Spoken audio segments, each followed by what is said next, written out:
Amém. Boa noite, gente. Boa noite. A paz do Senhor, amém? Amém. Para mim é uma alegria poder voltar a essa casa. Eu estava conversando ali com o Fagner, também com o pastor.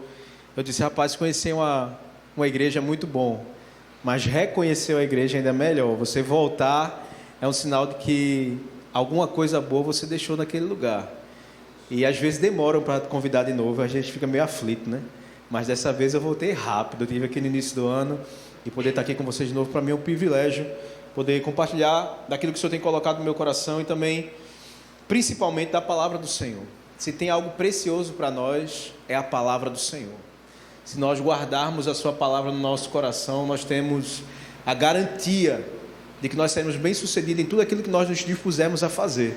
Se guardarmos os valores, a palavra do Senhor no nosso coração, o direcionamento do que Deus tem para a nossa vida, a certeza de que Ele abençoará as nossas decisões, porque as nossas decisões estarão pautadas em Sua palavra, é muito maior. Então, poder compartilhar a palavra do Senhor com você é um privilégio para mim, poder ver o que Deus tem movido em nossa geração, na nossa igreja, como o Brasil, nesse tempo, é algo que chama muito a minha atenção, porque eu tenho observado nas igrejas próximas, observado também por rede social, as igrejas mais distantes, o que Deus tem movido o coração das igrejas, dos pastores, para investir na vida dos homens.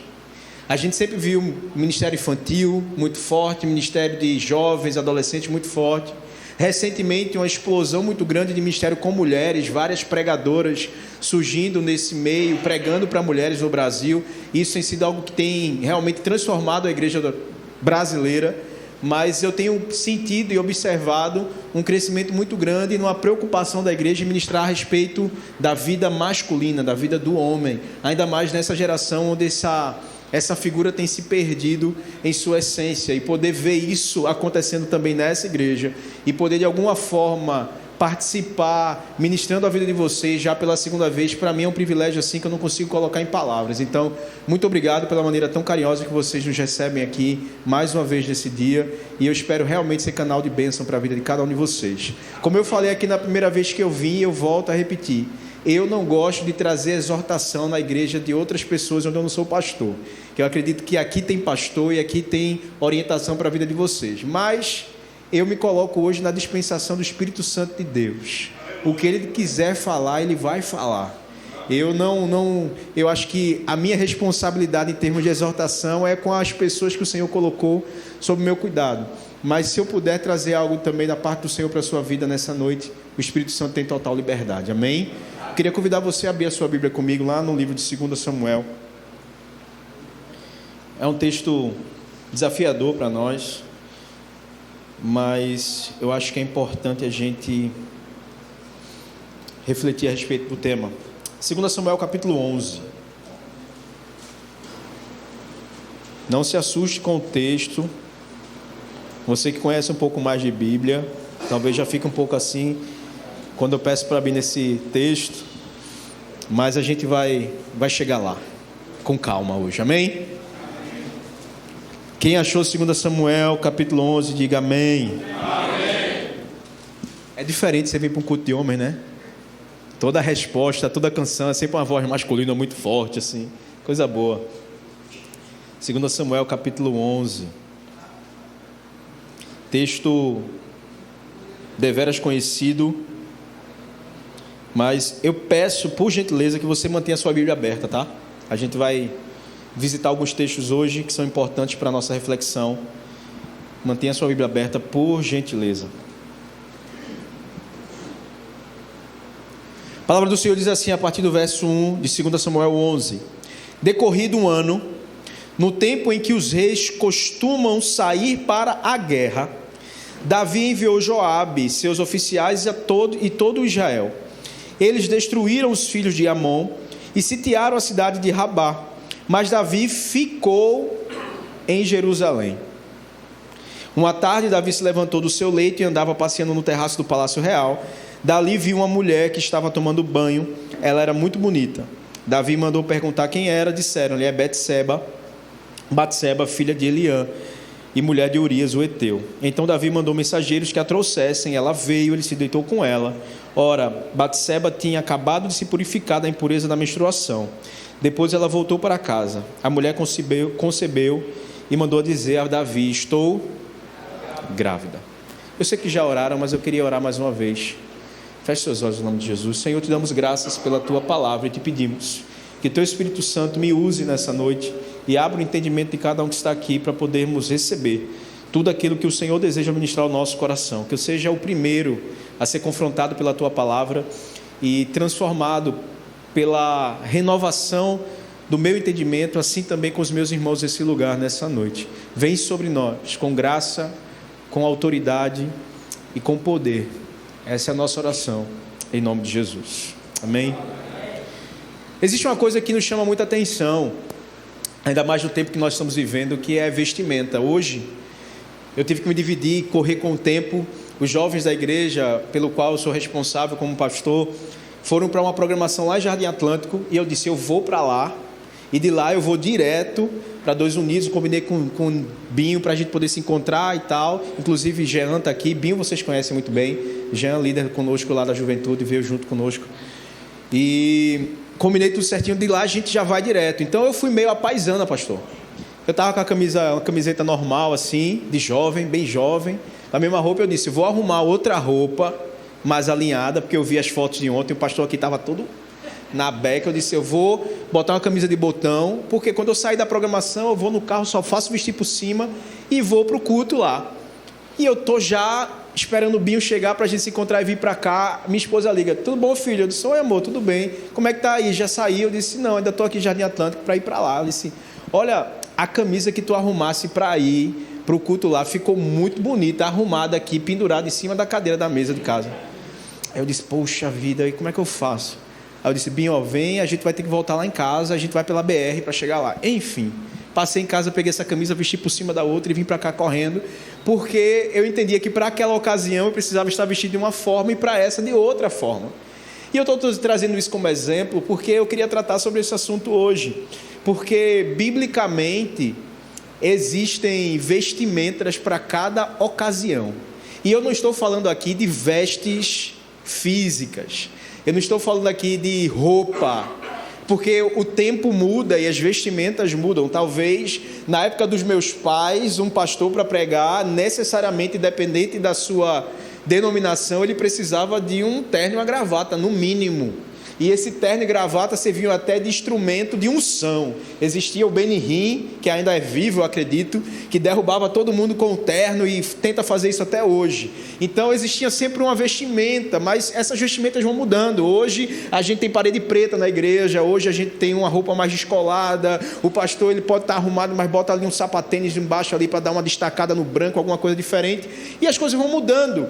Mas o que não pode mudar na minha e na sua vida é a nossa vestimenta diante do Senhor, porque desde o início da história da humanidade, a gente observa que o próprio Deus criou uma vestimenta para o primeiro casal. Adão e Eva pecaram, e quando eles pecam, eles descobrem que estavam nus, e o Senhor vem, eles se escondem. Nós conhecemos um pouco a narrativa de Gênesis capítulo 3, e a palavra do Senhor fala que depois de dar a eles a consequência do pecado, Deus vai lá e cria uma vestimenta para eles, de pele de animal, os veste e os expulsa do jardim. E a gente vai desenrolando toda a narrativa da história bíblica, e chegamos ao ponto do início da história do rei Davi, um dos homens mais importantes do Antigo Testamento. Está ali para muitos no mesmo patamar de Moisés. Nós sabemos que historicamente para o povo de Israel existem importâncias diferentes, mas o rei Davi talvez seja dos reis o mais importante para nós na questão de narrativa bíblica. E Davi, desde o início, ele se depara com essa questão de apresentação. Quando Samuel é levado até a casa de Jessé para ungir um dos seus filhos como próximo rei do povo de Deus, ele se vê confundido. Ele olha para um dos irmãos e diz, não, certamente é esse a quem o Senhor me mandou ungir. E Deus fala no seu coração, diz, olha, não atente para a sua aparência, porque eu rejeitei. O homem vê o exterior, mas eu vejo o coração. E depois de trazer todos os filhos, Samuel pergunta a Jessé, tem mais alguém aí? Eles têm um mais novo que está lá cuidando das ovelhas, então mande vir que a gente não vai sentar à mesa enquanto ele não chegar. E Davi vem, quando Davi aparece de frente a Samuel, o Senhor fala ao seu coração, é esse. é esse a quem eu escolhi. E Davi na frente dos seus irmãos, Samuel unge Davi na frente dos seus irmãos, e a história começa. Só que Davi, ele era um pastor. Você pode repetir isso para ficar gravado no seu coração? Diga, Davi era um pastor. Fala, Davi era um pastor. Pastor, ele tem vestimenta, pastor, ele tem comportamento, pastor tem preocupações de um pastor. É diferente dos outros irmãos. Ele foi chamado por Deus sendo um pastor de ovelhas. Alguém que estava trabalhando enquanto os seus irmãos estavam, naquele momento, em casa, recebendo o profeta do Senhor. Davi estava trabalhando, vestido de pastor, trajado de pastor. Aos olhos dos homens não existia nada que o chamasse a atenção, apesar de ele ser um jovem belo. A palavra do Senhor fala que ele era formoso, mas Davi estava de pastor. E a narrativa começa, e Davi, ele, em determinado momento, ele descobre as afrontas de Golias, o filisteu, contra o povo de Deus, e ele se põe à disposição de Saul para poder enfrentar aquele gigante e poder derrubar. E ele vai e traz a vestimenta da experiência, diz, olha, eu já matei um urso, já matei o leão, e esse homem não vai, esse circunciso não vai se levantar contra o povo do Senhor. Ele está achando que ele é o quê? E é engraçado, interessante na história de Davi, que a primeira coisa que fazem, Saul, ele pega Davi e tenta sobrepor sobre Davi uma vestimenta que não lhe cabia, porque Davi era um pastor. Ele venceu o leão, ele venceu o urso como um pastor. E quando ele chega e se dispõe, a primeira coisa que Saul tenta fazer é colocar sobre Davi uma vestimenta de um soldado. A sua própria armadura ele dispõe a Davi. Só que não encaixa, porque biblicamente você vai entender que Saul era alguém muito mais, tinha um porte muito maior do que Davi. A palavra do Senhor fala que dos ombros para cima nenhum homem se assemelhava a Saul, e provavelmente também ele era um homem alto, forte. Então a ferramenta, a armadura dele não cabia em Davi. Davi não conseguia se mover, não conseguia se movimentar, ter agilidade diante daquele desafio que lhe fora proposto. E ele rejeita aquela armadura porque ele era um pastor, ele não era um guerreiro, ele era um pastor que na força do Senhor tinha a experiência que teve, e mais uma vez na força do Senhor, como um pastor, ele iria enfrentar, porque ele não estava sendo confrontado na sua individualidade. Ele estava sendo levantado por Deus para defender a honra do seu povo e mostrar para aquele gigante, para o seu povo, que com ele existia alguém que era maior e mais poderoso, que ninguém pode enfrentar, nem ninguém pode se levantar contra. Todo aquele que se levanta, independente do seu tamanho, vai cair. Então Davi, ele vem vestido como um pastor, rejeita toda aquela armadura e vai ao encontro de Golias, e nós conhecemos bem a história. Só que depois de um tempo, o livro de 1 Samuel termina, Davi assume o reinado e ele começa. Na verdade, antes de assumir como rei, ele já era um general, ele já vencia. Isso causou ciúmes no coração de Saul, nós conhecemos a história.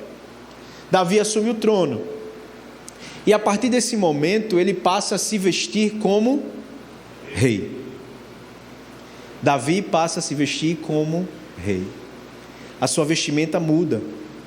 Ele continua confiando no Senhor, o Senhor continua dando a ele vitória, mas ele passa a enfrentar por algumas dificuldades com relação à sua identidade, porque ele não era apenas mais um pastor, ele era um rei. A sua vestimenta mudou, o seu coração passou por transformações também na didática, nas experiências da vida, ao ponto de nós chegarmos no relato de 2 Samuel capítulo 11, onde Davi deveria nesse momento estar vestido como um general.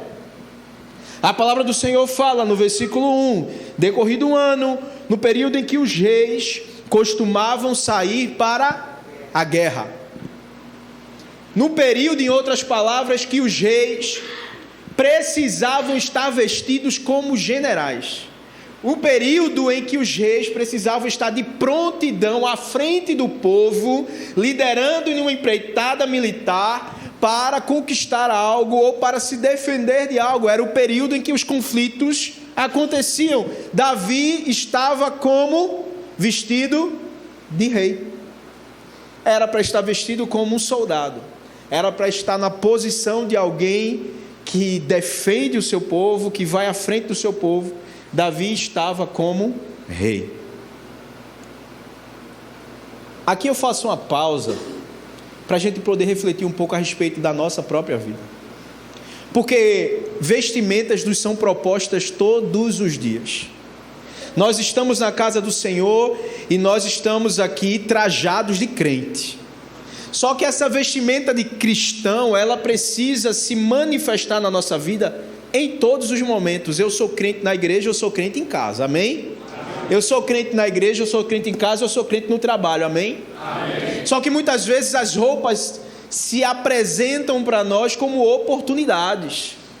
É aquela oportunidade que bate a sua porta no ambiente de trabalho, no escritório, porque agora tem uns termos aí que, graças a Deus, a gente não está muito familiarizado, e se você está, vai orar. Porque agora tem as do job. Eu fui atrás para saber o que era as do job. O que é as do job? O que é do job? É as mulheres do trabalho. Job é trabalho em inglês, agora tem as do job. Eu quero conhecer as do job. Por quê? Porque no trabalho eu me visto de outra forma.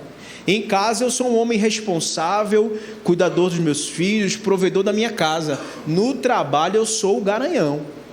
Eu me visto de forma diferente. No trabalho eu me permito lidar com situações onde eu vou ser beneficiado, mesmo que para que eu seja beneficiado eu prejudique outra pessoa, para que eu seja beneficiado eu interfira nas leis, eu sonegue impostos, eu dei arrumadinhos. A gente conviveu com uma situação pouco tempo atrás, conversava com o irmão da nossa igreja a respeito de uma situação que ele teve que participar, onde homens que vendiam carros numa determinada loja estavam pegando carros que eram clonados, alienados e outras situações, e colocando dentro da loja para vender por um preço de um carro correto, mas na verdade o carro todo cheio de BO por trás. Sabe o que é isso? É a roupa da oportunidade, é a roupa do jeitinho, é a roupa do vai por aqui que tu ganha mais, vai por aqui, mas eu sou cristão, eu estou vestido como cristão. Não, meu filho, mas todo mundo faz assim. Qual é o problema? Nunca deu BO para ninguém. Sim, mas não, meu filho, esqueça isso. Aí você vai aos pouquinhos, ou você escuta aqui, aí você já tirou o relógio. No outro dia você escuta mais um pouquinho, você já está descalço. No outro dia você já vai se familiarizando com a situação, você já tirou a camisa, daqui a pouco você já está vestindo outra roupa. Quando você menos se percebe, você está agindo como alguém totalmente distante do Evangelho. Sua roupa de cristão foi para o brejo. É assim que as coisas se manifestam. Porque a gente vai se adequando, porque a gente vai se moldando às circunstâncias, a gente vai aproveitando as oportunidades por falta de conhecimento de Deus e de confiança em que é Ele que nos sustenta, é Ele que provê todas as coisas, é Ele que traz sobre a nossa mesa o pão de cada dia. Então, por não confiarmos no Senhor, a gente vai admitindo algumas vestimentas sobre a nossa vida que nos garantem alguma segurança ou alguma garantia de sucesso. Quantos cristãos pelo Brasil afora estão envolvidos com sorteio por loteria? Pague 15 centavos e concorra a uma BMW. Os irmãos estão tudo lá. Mas é o tigrinho para lá, é o joguinho não sei o que para cá, é a Bet lá naquele aplicativo escondido no celular, ninguém sabe, a esposa não sabe, os amigos não sabem, o pastor muito menos, mas está lá, todo dia uma fezinha de 50 centavos, R$2, coisa que antigamente a gente via as pessoas fazendo e a gente tinha não, eu sou um cristão. Porque fulano é viciado no jogo do bicho. Não, mas eu sou um cristão. Isso é um absurdo. Hoje o jogo do bicho está no celular da gente. Hoje a Bet, tem tanta Bet, eu nunca vi tanto aquário aberto. Porque para mim, na minha época, beta era peixe. Hoje em dia é Bet para lá, Bet para cá. O Bet era a sogra do meu cunhado, o nome dela é Bet. Bet para mim era a sogra dele. Não, hoje Bet, tudo é Bet. E a gente está se deixando levar. E aos poucos a gente vai se desnudando e perdendo a característica de um cristão e se vestindo das roupas que o mundo nos oferece. Davi, ele estava vestido errado no lugar errado. Existia o tempo de se vestir e se portar como rei, mas a palavra do Senhor declara que ele estava no lugar errado, da forma errada, no tempo que era para estar na batalha, ele estava no palácio. E nós lemos o relato. Davi vê aquela mulher, poderia ter tantas mulheres e tinha, mas ele vai, e mesmo sabendo quem ela era, ele manda chamá-la. E nós conhecemos muito bem essa história. Ele se deita com ela, ela engravida dele, ele chama Urias, pede para que Urias descanse um tempo, vá para casa, se deite com a sua mulher. Urias tem a postura e a vestimenta que Davi deveria ter tido, porque ele disse: jamais que eu vou poder deitar com a minha esposa enquanto o meu povo está guerreando. Fica na porta da cidade, cuidando da segurança da cidade, e não vai para casa, não se deita com a sua esposa. Davi disse: então tá bom, como é que eu vou me livrar dessa situação? Como é que eu posso fazer, se eu não posso nem dizer que ele que fez o filho, não posso nem armar, parece uma coisa de novela, né? Posso nem armar para que ele deite com ela, para depois ela dizer que o bucho é dele. Aí manda ele para frente de batalha para que ele morra primeiro. Arma a morte do marido da amante, somente. Agora veja vocês, alguém ungido por Deus, alguém que tinha sobre a sua vida o Espírito de Deus, tá? Que no Antigo Testamento era diferente do Novo, de hoje. O Espírito de Deus não estava sobre todos os cristãos, até porque Cristo não tinha se manifestado ainda em carne. O Espírito de Deus vinha sobre pessoas de maneira específica para obras específicas. A palavra do Senhor fala que quando o Espírito de Deus, quando Davi é ungido por Samuel, o Espírito de Deus deixa Saul. Tanto que depois desse relato, Saul começa a ser perturbado por espíritos malignos, e Davi vai lá tocar a harpa para ele. Vocês lembram disso? Certo? Então o Espírito estava sobre Davi. Davi, antes de chamar aquela mulher para dentro dos seus recantos, ele pergunta quem ela era. E tudo isso acontece. Porém, meu irmão, a gente chega aqui num ponto crucial dessa mensagem, e eu queria que você passasse um capítulo aí, para o capítulo 12, e veja o que acontece. Observe comigo o que acontece no capítulo 12 de 2 Samuel. Depois que Davi armou a morte de Urias, tudo aconteceu, Deus envia alguém para conversar com Davi. A palavra do Senhor diz: o Senhor enviou Natã a Davi. Natã foi falar com Davi e lhe disse, preste atenção nessa história: havia numa cidade 2 homens, um rico e outro pobre. O rico tinha ovelhas e gado em grande número, mas o pobre não tinha coisa nenhuma a não ser uma cordeirinha que havia comprado. Ele a criou e ela cresceu em sua casa, junto com os seus filhos. Comia da sua comida e bebia do seu copo. Dormia nos seus braços e ele a tinha como filha. Era quase um pet para esse homem pobre. Ele criava uma cordeirinha como se fosse um gato, um cachorrinho de dentro de casa, certo? Versículo 4: certo dia chegou um viajante à casa do homem rico, e este não quis pegar uma das suas ovelhas ou um dos seus bois para dar de comer ao visitante que havia chegado. Em vez disso, pegou a cordeirinha do homem pobre e preparou para o homem que havia chegado. Para aqui um pouquinho. Olha a genialidade de Deus sobre a vida de Natã. Davi, ele era rei nesse momento, amém? Davi estava vestido como rei. Davi como rei, havia feito tudo o que fez, usando a sua autoridade para tomar a mulher do outro, para armar a morte do outro. Davi estava como rei. Só que Davi havia sido chamado por Deus como pastor, amém? Davi havia sido chamado por Deus como pastor. E o que é que Natã faz quando ele chega diante de Davi? Ele propõe uma história. Só que com essa história, o que é que Natã está fazendo com Davi?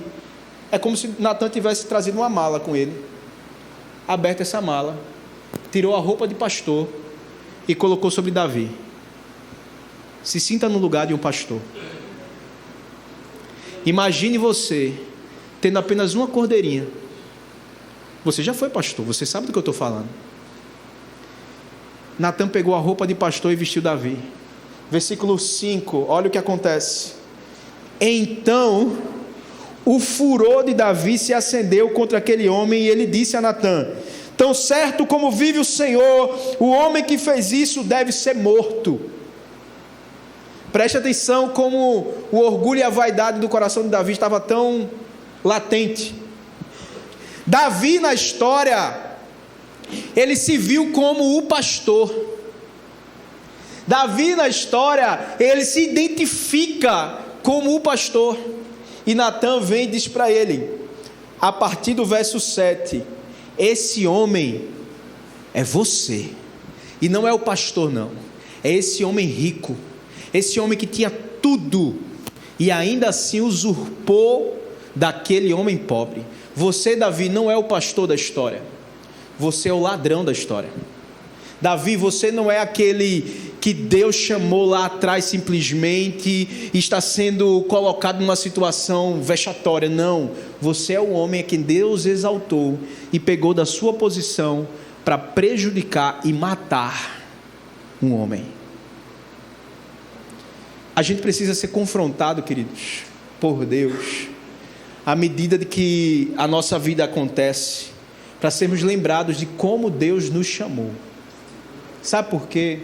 Porque nós estamos vivendo tempos onde, para você ser bem sucedido, principalmente dentro da casa do Senhor, como um pastor, como líder, como qualquer coisa que o Senhor chamou você para fazer, você precisa de seguidores, você precisa de espaço, você precisa de holofote, você precisa de muita coisa, de aplausos, e a gente vai se deixando levar por isso. E não digo só deixando levar, viu? Muitas vezes a gente vai tentando construir isso. Porque quando a fama e o sucesso vem, a gente até questiona, poxa, será que vai ter maturidade para administrar? Mas quando você busca, é ainda mais delicado.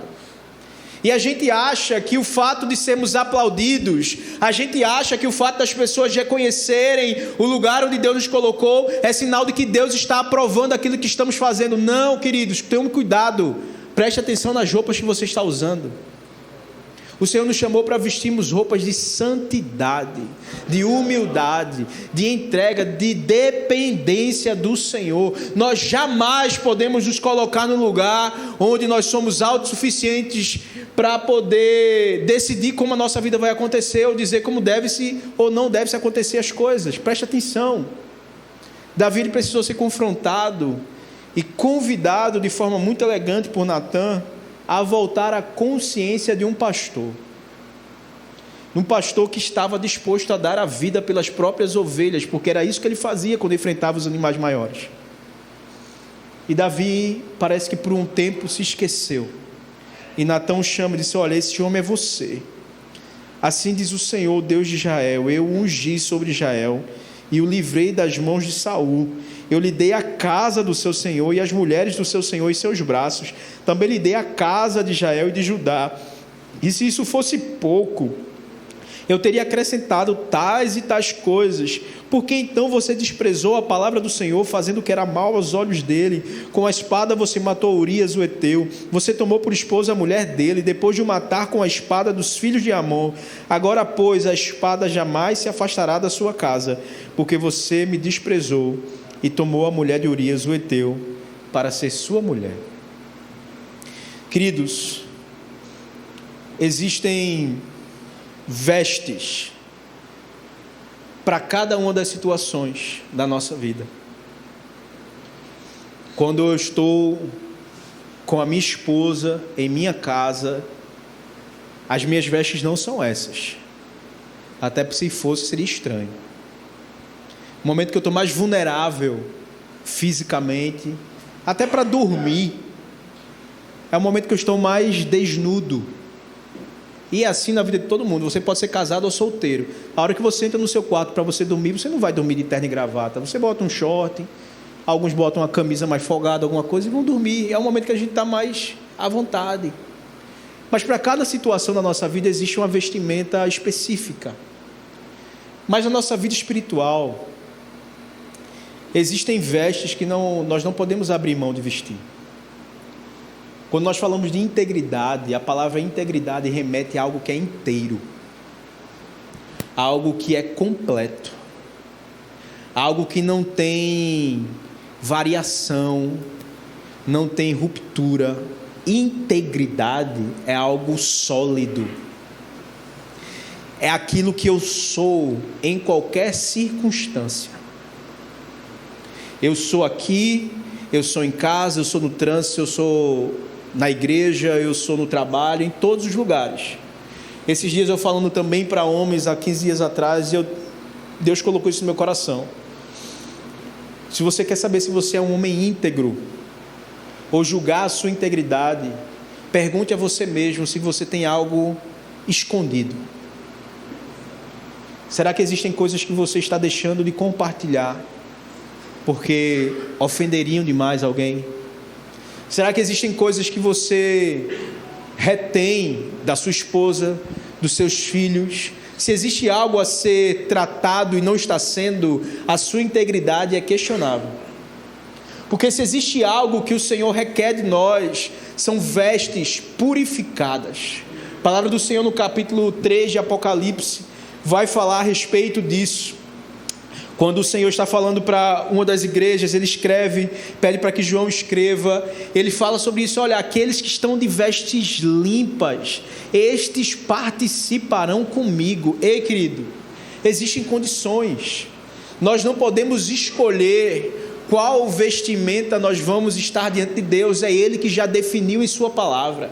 Jesus, quando ele passa por aquela situação que ele lê Isaías capítulo 61, e ele fala sobre isso, o texto escreve a respeito dele, ele disse: olha, eu vim trazer vestes de louvor, ao invés de espírito angustiado, espírito contrito, eu vim trazer vestes de louvor. A palavra do Senhor está sempre trazendo o aspecto de vestimenta a respeito do nosso coração, de como nós nos apresentamos diante de Deus e diante da sociedade. A pergunta que fica para mim e para você nessa noite: como é que nós temos nos portado? Geralmente, quando se trata do tema de oração, e isso é muito claro, eu não sei como é aqui, eu espero que aqui a gente encontre outra coisa, porque na maior parte das igrejas, quando se fala de ciclo de oração, culto de oração, qual é a característica principal de um culto de oração da igreja? Só tem mulher, sim ou não? 90% é mulher. Só que quando a palavra do Senhor vai lá em Efésios, no capítulo 6, um texto que nós conhecemos muito bem, ele vai tratar a respeito de uma vestimenta, que é proposto não é só para as mulheres não, viu, igreja? É para todo cristão. Efésios capítulo 6, se você puder, abra comigo, você conhece esse texto, mas eu queria chamar a sua atenção para um ponto específico.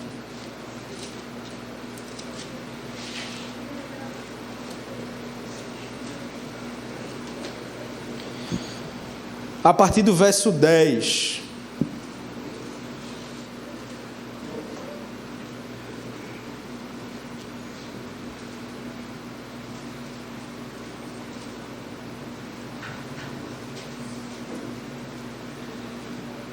Quem achou, diga amém. Amém.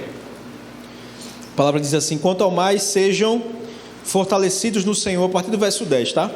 E na força do seu poder. O que é que a palavra fala? Eu não entendi.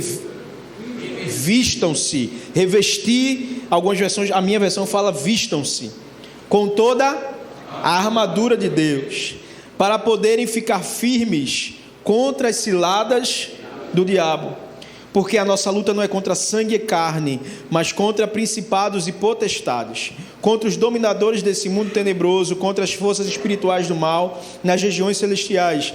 Por isso, peguem toda a armadura de Deus para que vocês possam resistir no dia mau e depois de terem vencido tudo, permanecer inabaláveis. Portanto, fiquem firmes, cingindo-se com a verdade, vestindo a couraça da justiça, tenham os pés calçados na preparação do evangelho da paz, segurando sempre o escudo da fé, com o qual poderão apagar todos os dardos inflamados do maligno. Usem também o capacete da salvação e a espada do Espírito, que é a palavra de Deus. Versículo 18. Orem em todo o tempo no Espírito, com todo tipo de oração e súplica, e para isto vigiem com toda perseverança e súplica por todos os santos. Como é que eu posso me vestir da forma que Deus espera que eu esteja vestido? Como é que eu posso me trajar da forma que a palavra do Senhor me orienta? Queridos, não existe outra alternativa a não ser oração, relacionamento, entrega. Se coloque diante de Deus: Senhor, o meu coração é sujo, o meu coração é pecaminoso, mas eu preciso ser revestido de poder, autoridade, ousadia. Eu me humilho diante da tua presença, Senhor. Eu vou fazer por mim aquilo que o meu pastor não pode fazer, que minha esposa não pode fazer, que os meus amigos não podem fazer. Eu vou fazer por mim. Eu me coloco diante dos teus pés. Quebra o meu coração. Tira de mim essas vestes mundanas. Tira de mim esse comportamento, esse linguajar, essas atitudes que mais se assemelham ao ritmo e ao caminho desse mundo, e me reveste de poder e autoridade, a começar do meu entendimento com o capacete da salvação. Vem sobre a minha vida e transforma o meu entendimento, para quando as pessoas olharem para mim, elas possam encontrar alguém ereto, de pé, firmado na verdade e armado com a armadura de Deus. Vestido, atento, apostos. Pastor Nicodemos, Augusto Nicodemos, quando ele fala sobre esse texto, e eu tenho minhas ressalvas com ele, mas quando ele fala sobre esse texto, eu acho muito interessante, porque ele diz: olha, toda a armadura desse soldado descrito aqui são peças de defesa. Toda a armadura, e o soldado romano descrito através dessa armadura era um soldado que estava com a sua armadura toda revestida pela frente, a parte de trás era mais exposta. Por quê? Porque ele explica de forma muito clara para a gente que o inimigo já foi vencido, amém? Cristo, na sua ressurreição, ele pisa na cabeça da serpente. Cristo já venceu.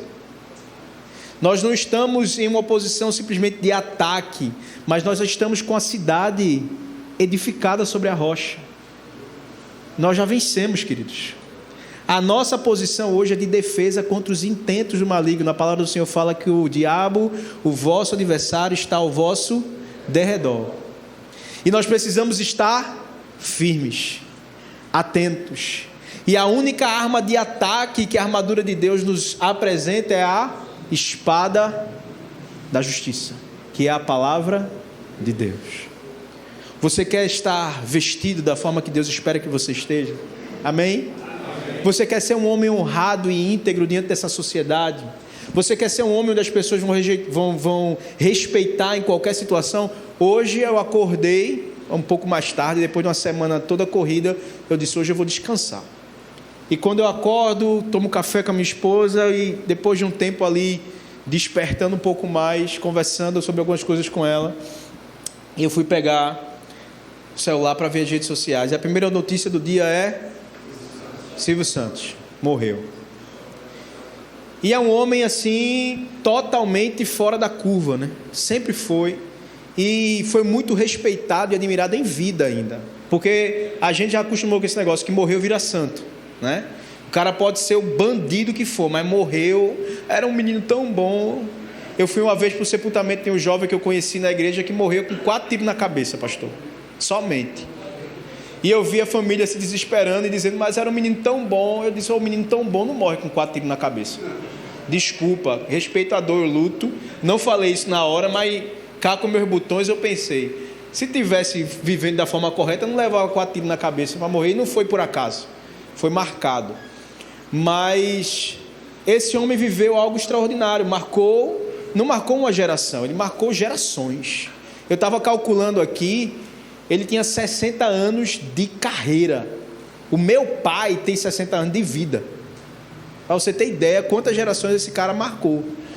E eu fiquei pensando, eu disse: poxa, Senhor, ele parou hoje, com a morte dele, uma rede de televisão concorrente, a maior rede de televisão do Brasil, parou a programação para poder falar sobre o cara, sobre a história do cara. Eu disse: meu irmão, E a gente vê isso e a gente diz, não é de se estranhar, porque do tamanho que ele era, no mínimo, o que a Globo e outras televisões estão fazendo é merecido. Mas o que o Senhor me chamou, me convidou a refletir foi qual é a marca que nós estamos deixando. Se a gente não consegue influenciar uma nação, como é que nós estamos influenciando a nossa casa? Quando os nossos filhos olham para nós, como é que eles nos veem vestidos? É muito fácil a gente olhar para fora e a gente ter várias referências. Mas eu coloquei no meu coração. Eu tenho um exemplo muito forte dentro da minha casa, e vocês vão conhecer daqui a pouco, ele está chegando aí, que é meu pai. E eu disse, graças a Deus me colocaram para pregar antes dele, porque se eu fosse pregar depois, eu ia estar numa saia justa retada. Mas eu tenho muitos pastores que eu admiro e respeito e ouço, mas a maior referência para mim é meu pai. E eu coloquei no meu coração esse desejo. Eu disse, eu tenho uma filha que vai fazer 4 anos, e eu tenho um filho que vai nascer daqui a 2 meses, se não chegar antes. E eu tenho colocado diante do Senhor, Senhor, meus filhos vão crescer no teu caminho, meus filhos vão aprender da tua palavra, mas eu não quero que meus filhos tenham outra referência de pastor e de pai maior do que eu. E não é soberba não, queridos, isso é responsabilidade. Dentro da minha casa, eu preciso ser a referência. No lugar onde o Senhor me colocou, eu posso não ser a maior referência, mas eu preciso ser exemplo. Eu preciso estar portado e postado da forma que o Senhor me chamou para estar. Simples. Onde o Senhor vai levar, o que o Senhor vai fazer, isso já é responsabilidade dele. A minha responsabilidade e a sua responsabilidade é nos encontrarmos revestidos de autoridade, de submissão e de entrega ao Senhor. Se você souber como você está vestido, você não vai aceitar qualquer roupa que queiram colocar em você. Se você souber quais são as vestimentas que o Senhor te propõe e te oferece, você não vai caber em qualquer roupa que tentam impor sobre você. Oportunidades no trabalho não vão ser suficientes. Situações dentro e fora da igreja não vão ser suficientes para abalar a tua fé, porque tem muita gente assim. Eu vou sair dessa igreja porque fulano me olhou meio estranho, porque fulano passou e não falou comigo. Meu filho, se você for depender disso da minha parte, eu tenho TDAH, meu irmão. E a gente está passando por um momento, graças a Deus, muito bom na igreja, que eu estou direto, a gente mora no bairro da igreja, a gente está em todo lugar no bairro, e eu estou no supermercado, eu passo, quando alguém passa olhando para mim, sorri, aí eu já sorrio logo, bom dia, ô pastor, bom dia. Nunca vi na minha vida. Esses dias eu fui no banco, quando eu fui sair, eu sempre cumprimento todo mundo. Aí eu fui cumprimentar o segurança do banco. Opa, boa tarde. Ele, boa tarde, pastor. Eu disse, meu Deus do céu. A gente está sendo observado em todo lugar, meu irmão. Em todo lugar. E independente das pessoas nos conhecerem ou não, os olhos do Senhor estão em todo lugar. E nós precisamos estar postados, eretos, firmes, nunca vacilantes, mas com os nossos olhos no Senhor e com o nosso coração guardado. A nossa vida tem a marca do sangue do Cordeiro de Cristo. O inimigo não toca, mas só isso não é suficiente. É suficiente para tirar de nós e o inimigo não nos atingir. O sangue do Cordeiro, assim como ele fez lá na saída do povo do Egito, aspergiu sobre as portas, o sangue de Cristo está sobre a nossa vida, mas nós precisamos agir de forma coerente. Uma das coisas que mais se fala hoje dos cristãos no Brasil é a respeito da sua falta de coerência. Dizem que nós somos muito hipócritas, porque nós somos acostumados a julgar os outros e não temos a mesma métrica com relação à nossa própria vida. Paulo, quando escreve aos Coríntios, ele fala, olha, julgue o homem a si mesmo. Julgue, e não é só no dia de tomar a Santa Ceia, é todos os dias você olhar para o espelho e dizer, Senhor, quem eu sou? Como eu estou vestido? O que é que o Senhor espera de mim para o dia de hoje? A quem o Senhor vai abençoar através da minha vida? Meu irmão, isso é escolha, isso é consciência, isso é postura. E isso depende de cada um de nós. Você vai prestar conta da sua vida diante do Senhor.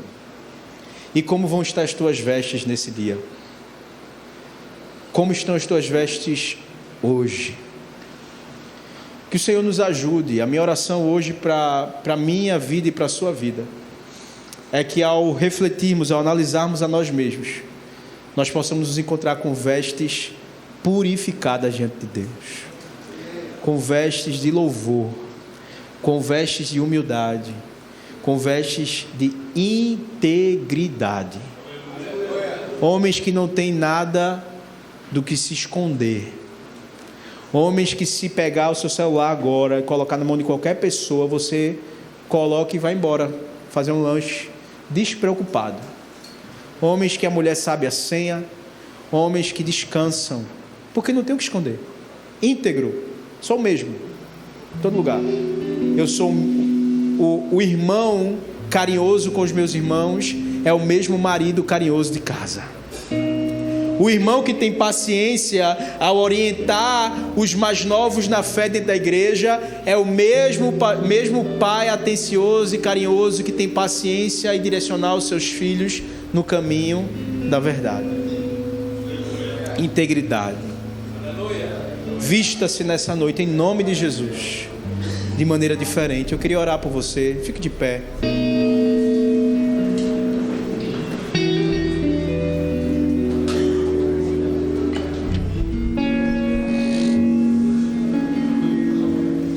Senhor, nessa hora nós estamos aqui com o coração grato e contrito diante da Tua presença, porque o Senhor tem nos chamado para a Tua obra. Nós não estamos aqui à toa, nem simplesmente para aprendermos. É importante que a nossa vida seja edificada na Tua palavra e possamos buscar cada dia mais aprendizado, crescimento. Mas à medida que nós aprendemos do Senhor, o Senhor também nos desafia a fazermos a Tua obra e a vivermos segundo aquilo que temos aprendido de Ti.